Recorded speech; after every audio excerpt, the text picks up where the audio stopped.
10 years ago, Douglas Murray had this to say at an Oxford University debate. Showed that the number of people living in England and Wales who were born overseas rose by nearly 3 million in the last decade alone.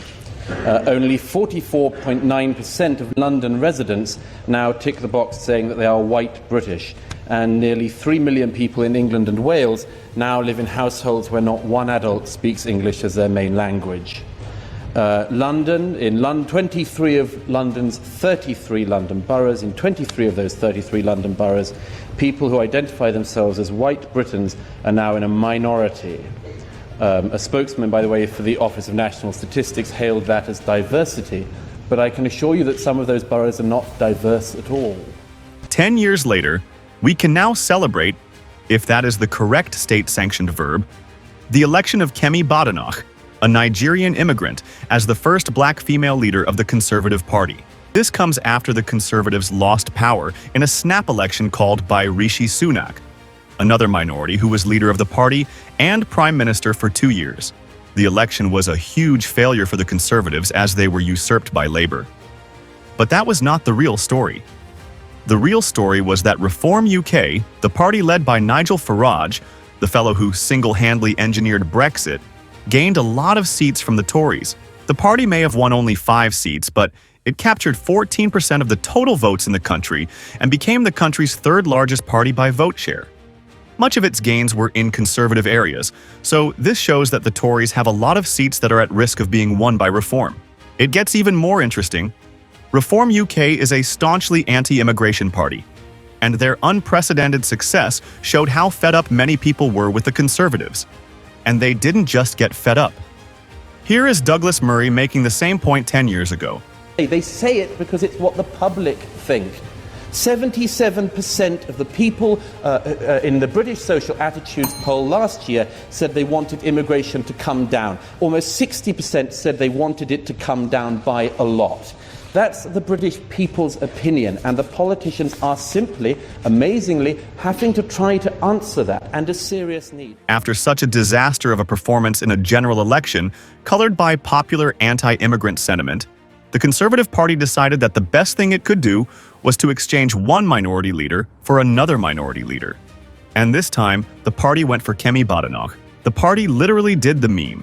Instead of wondering if maybe a lot of its base shifted to Reform because of its pro-immigration policies and the browning, so to speak, of Britain, it decided that the electorate was delusional and it was only going to double down on diversity. After all, we are a nation of immigrants, right? Here is what Douglas Murray thinks about that. There is a motif that this country has always been a nation of immigrants. That is not true. It is not true. For most of this country's history, there was a very homogeneous group of people on these islands. And the idea that what is happening now is what has always happened is simply a fib, and you have to look to this. So, who is Mrs. Kemi Badenoch? What are her politics? What are her origins? How did she ever wind up as the leader of the biggest opposition party in the UK? If the name Kemi sounds unfamiliar to you, it is because Mrs. Kemi is actually Yoruba. The Yorubas are an ethnic group in West Africa and can be primarily found in Nigeria. So Kemi is Nigerian, but she was born in the UK. That means that she grew up in the UK and has only ever known the UK, right? Well, no. For some reason, Kemi's mother came over to the UK to give birth to her and grant her a British passport just 1 year before automatic birthright citizenship was abolished. This means that if the law had been abolished just 1 year earlier, there's every possibility that Kemi would be a member of parliament in Nigeria, not the UK. After giving birth to Kemi in the UK, her mother went back to Nigeria to raise her. Her parents clearly had no plans of making Britain her primary country, and her UK passport was clearly a very useful plan B. She consequently spent most of her childhood living in Lagos and the US where her mother taught. But at 16, they all relocated to the UK. According to Kemi, they didn't relocate for altruistic reasons or to come and enjoy the great weather of the UK. They relocated because Nigeria was deteriorating at an extraordinary rate, and her parents thought the best thing to do was to get away. In fact, she recently had this to say about her living conditions in Nigeria. Kemi and her family fled Nigeria because of regular third world problems like insecurity, poverty, and so on. And now she is not only a member of the British Parliament, she is also the leader of opposition. It is a lovely grand story, isn't it? Except it isn't. Not by a long shot. One of the policy shifts that Kemi campaigned on is her drive to reduce immigration. She seems quite animated about it, actually, and she says the sort of thing that may get an ethnic English person a visit from the police. Here is how Kemi looks at immigration. The political class cannot pretend that immigration comes only with benefits and no costs. When we can all see the pressure on housing, roads, GPs and wages, we must be honest. The failure of politics over the last 30 years has been to gloss over it or make it a fringe issue. That has to stop. Third, we can no longer be naive.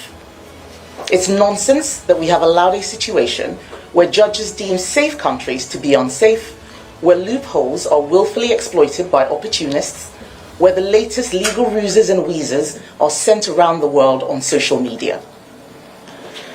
Now, as I have said, tomorrow's figures will likely show a reduction in net immigration, and no doubt the new government will try to take credit for that reduction, but that change is due to the reforms that the Conservatives made in our final months in power.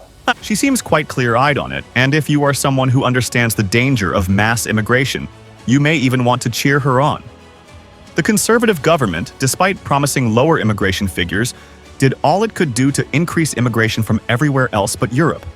When asked about it, they claimed it was all Brexit's fault, and that Britain actually needed the workforce of immigrants because of birth rates declining through Europe. Here is what Douglas Murray thinks of that argument. 1990s was 6 weeks of immigration. So my point to you, first of all, is that the speed and the rate matters, and it matters for a reason which I am going to come back to in a moment.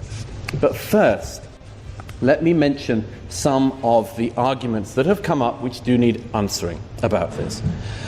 The first is the inevitable argument that the reason why we need mass immigration and have needed it is because there are jobs that British people will not do and we need to import people to do those jobs.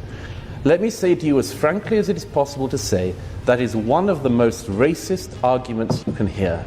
It suggests that there are jobs which British people not only don't want to do, but shouldn't do, don't have to do. We don't have to even encourage them to do. Please, you've had your go.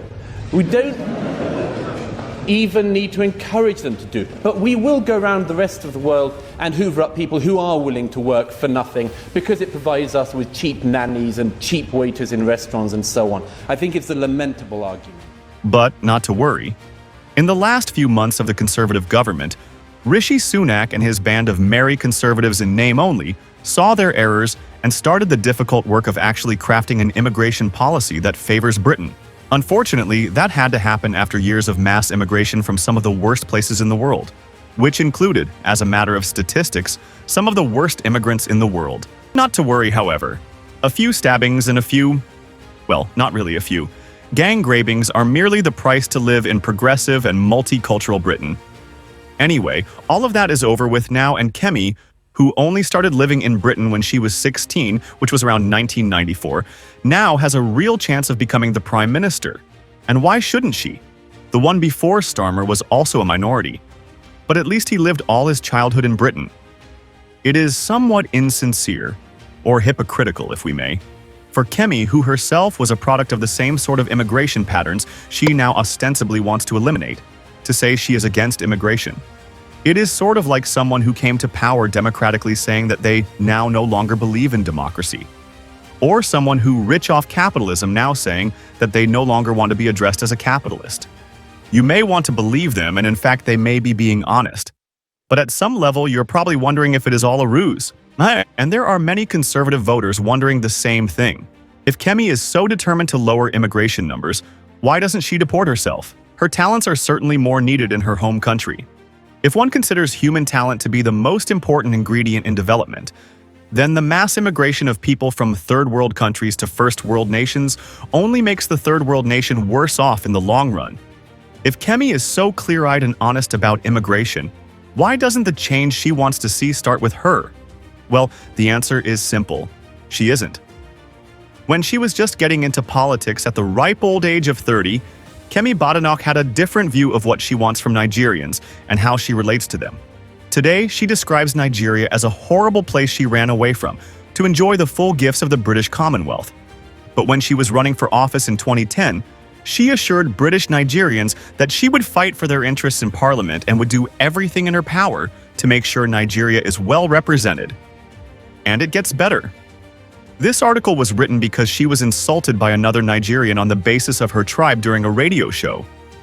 Who doesn't love when we import third world tribal grievances into Europe as part of our regular politics? We already have Palestinians and Israelis clashing on the streets. In the future, we may have the Yoruba and Igbo doing the same. Today, there are many members of parliaments doing the exact same thing Kemi promised to do 14 years ago. Instead of representing their British constituents, they are representing Palestine. It is beyond unacceptable that children are paying the ultimate price amidst the failure of political leaders in the US, in the UK and Europe to call for an immediate ceasefire and oppose violations of international law. Every hour, every day, the number of deaths get higher and higher. The Secretary of State has just said that a ceasefire would be, and I quote, premature. Can he clarify whether there is any limit at all of the number of Palestinian civilians that this government supports killing before calling for a permanent ceasefire? And can he explain what he understands to be the long-term plan with regards to Gaza and how this plan is in keeping with international law?